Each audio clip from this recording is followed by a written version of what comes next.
नहीं नहीं, बुराड़ी में बातचीत के लिए तैयार नहीं है, वो है पॉलिटिकल ग्रुप्स।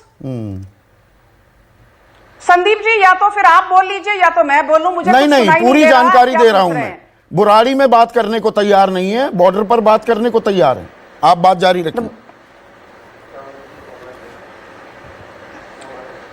ठीक है, धन्यवाद। मैं मेन मुद्दे पर आती हूं। आप मुझे बताइए संदीप जी, जो भाषा का प्रयोग हो रहा है, हमने तो इंदिरा ठोक दी, हम तो कनाडा में जाके लोगों को ठोक देते हैं, दिल्ली क्या चीज है, मोदी की छाती में ठोक देंगे।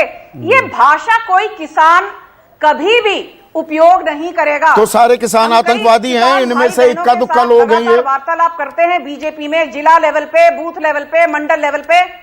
कोई किसान ऐसी आपत्तिजनक भाषा का प्रयोग नहीं जेल में डालो उन्हें। ये साफ साफ भड़काऊ भाषण।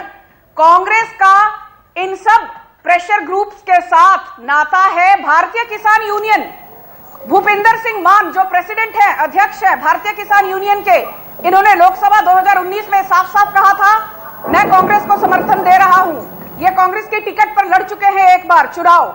आप देख लीजिए, हरियाणा के में जो गुरनाम सिंह चुढ़ानी है, भारतीय किसान यूनियन के हरियाणा चैप्टर के अध्यक्ष, उन्होंने भी कहा है हम कांग्रेस को समर्थन देंगे, हर इलेक्शन में कांग्रेस का। तो ये कांग्रेसी किसान है। तो आप मुझे ये बताइए, अच्छा, कांग्रेसी किसान है ये की प्रोटेस्ट है या राजनीतिक दलों का प्रोटेस्ट? अच्छा, वही तो फिर बात क्यों कर रहे हैं? में कांग्रेस और जो बाकी विपक्ष दल है वो अपनी रोटियां सेकने के लिए उतारू। तो फिर इनसे बात मत करो। की आड़ में ये तो कांग्रेसी कार्यकर्ता है, इनसे बात करने की क्या जरूरत है? फिर बात क्यों कर रहे हैं? फिर गृह मंत्री कल शाम को आकर बीजेपी के बातचीत की पेशकश क्यों करते हैं? सत्ता की राजनीति की रोटियां सेक रहे हैं। तो मतलब ये आतंकवादी हैं, ये खालिस्तानी हैं और ये कांग्रेसी हैं, तो इनसे बात करने की जरूरत नहीं है फिर तो संजू।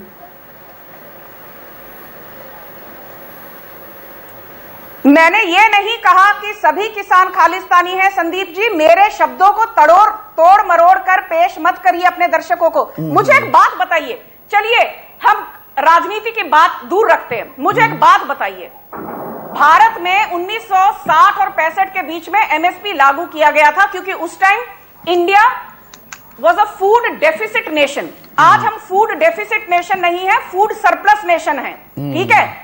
चाहे चाय हो, चाहे गेहूं हो, चाहे चावल हो, हर चीज के निर्यात में और उसको एक्सपोर्ट करने में Bharat first, second, third, fourth position, इन किसी पोजीशंस में से एक नंबर में तो जरूर है।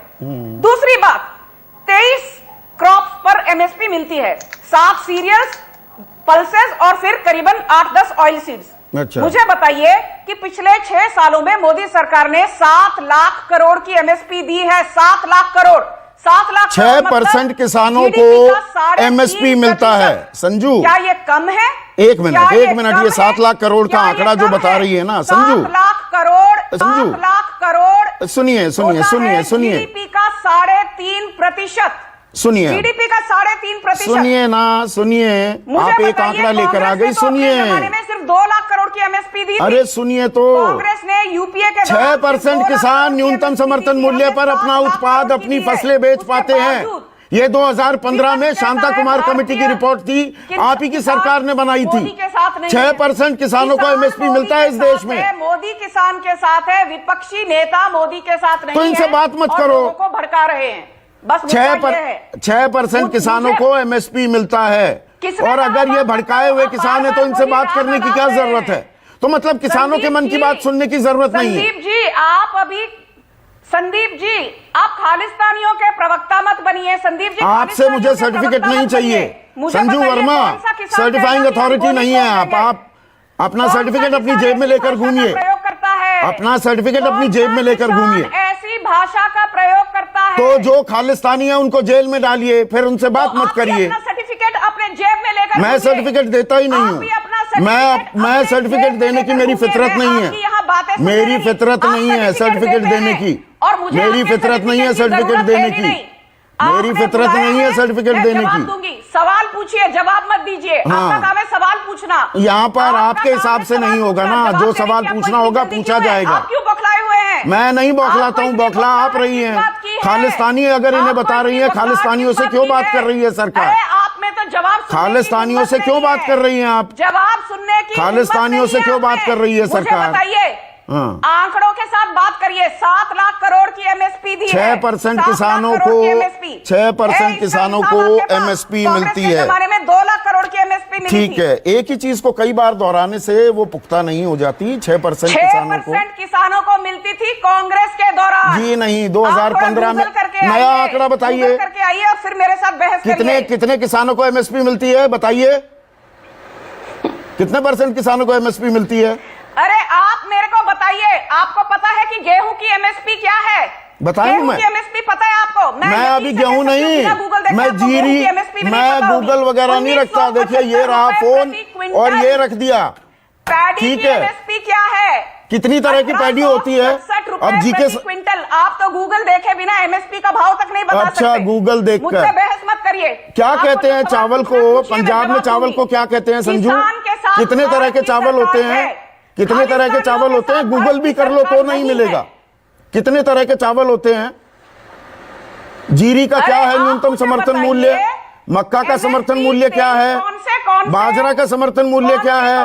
उड़द का कितना समर्थन मूल्य है? आपको इतना पता है? अब बताऊं मैं आपको। भारत में एमएसपी कौन से 23 फसलों पर लागू होती है, आपको ये नहीं पता है? अच्छा, मुझे नहीं 7 लाख करोड़ एमएसपी बीजेपी के चलिए छोड़िए, आपको ये नहीं पता है? पीएम किसान जीरी कितनी होती है? 90,000 करोड़। जीरी कितने तरह की होती है? नरमा किसको कहते हैं? नरमा खालिस्तानियों का नरमा किसको कहते हैं? कौन सी फसल को नरमा कहते हैं? लेकर आप खड़े हो गए। नरमा किसको कहते हैं? खालिस्तानियों का नुमाइंदा मत बनिए। अच्छा, एक बीघे कितने मीटर का होता है? बौखलाहट बीघे और किले में क्या फर्क होता है? किला सुना है कभी? एक किला क्या होता है? एक किला क्या? कभी खेत में गई है? कभी खेत में गई है? कभी खेत में गई है? पीएम बीमा फसल योजना कभी खेत में गई है संजू? कभी खेत में गई है? नहीं। अभी कौन सी फसलें खड़ी हुई है थोड़ा बताइएगा। कितना मिला किसानों को? 22,000 करोड़। ये आपको चलिए मालूम बस है? 22,000 करोड़ पे